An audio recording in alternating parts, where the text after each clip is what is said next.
Hello friends, hi சொல் Nithya. Hi. Evening வந்து நம்ம நித்யஸ்ரீ ஸ்கூல்லேருந்து வந்துட்டு அழகாக தலை வாரிக்கிறா பாருங்க.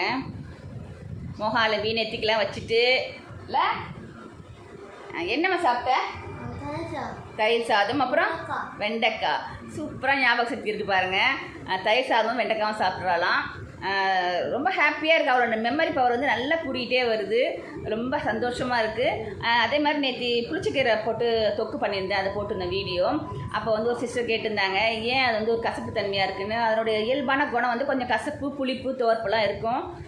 அதை வந்து இயல்பை மாற்ற முடியாது. ஆனால் உடம்புக்கு ரொம்ப நல்லது. குளிர்னால கொஞ்சமாக யூஸ் பண்ணுங்கள். குளிர் அதிகமாச்சுன்னா ஒரு மாதிரி கை கால் குத்தல் குடைச்சல் வந்துடும், அந்த குளிர்ச்சி உடம்பு உள்ளவங்களுக்கு. மற்றபடி அதன் இயல்பான குணம் வந்து அந்த துவர்ப்புத்தன்மை, கசப்புத்தன்மை இருக்க தான் செய்யும். அதுக்கு தான் வந்து நிறைய காரம் போட்டு செய்யணும். அதுதான் நித்யஸ்ரீ அழகாக தலை வாரிக்கிறா பாருங்கள். பாய்.